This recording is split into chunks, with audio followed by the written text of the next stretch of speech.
looking at cybersecurity historically, I'm compelled to talk about the evolution of the threat spectrum and why it's so urgent now that people be aware and study this field.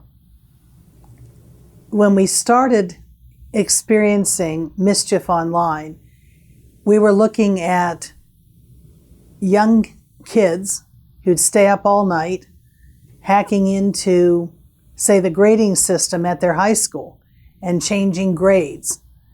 It was a bit like vandalism. I can remember having downloaded a Word document and it had a macro virus attached, and it unleashed a wrecking ball on my desktop, and it would go back and forth and eliminate everything on my desktop that I'd have to replace later on.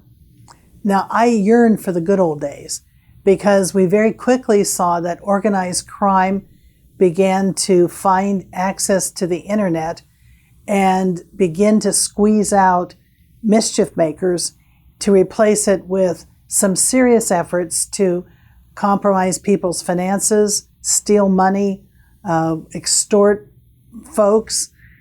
I can recall one of the experiences that we had here in the Seattle area with a couple of Russian hackers that had compromised an internet provider here in our area and had used access to that provider to leverage other assets on the internet and create false auctions on what was then eBay. And actually, this was like creating a slot machine on steroids because they were able to automate the entire auction from beginning to end, including payments from credit cards that they had stolen. And this would result in money being funneled to their accounts.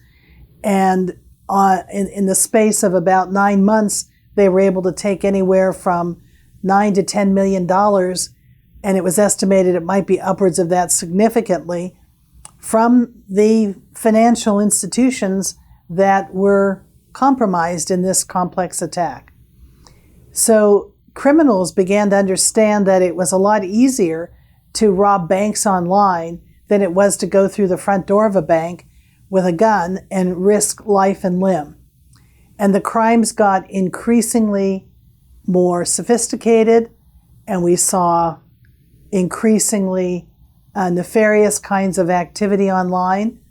And we began to see terrorism and nation states begin to get engaged in activity online that would feed their national objectives.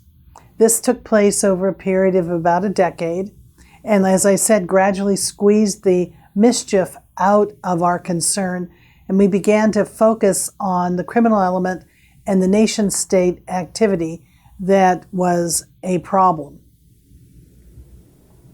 Now, all of these actors have different faces.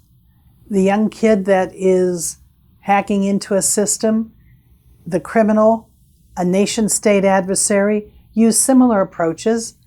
They will do reconnaissance at the beginning of an attack, find an avenue to enter a system, stay low and slow, and find a way to dig in, and then begin to navigate around the system and systems that are connected to it in order to find what they're looking for, and then gradually exfiltrate what they're looking for and stay over a long period of time if necessary. Recent data breach reports indicate that the average data breach is not discovered in an organization for over 200 days, almost the better part of a year.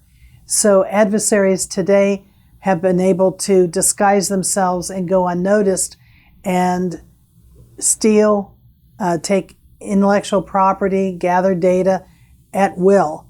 And so this process is pretty much the same no matter who the adversary. It's a matter of how do we operationalize cybersecurity within our organizations to detect this activity and defend against it.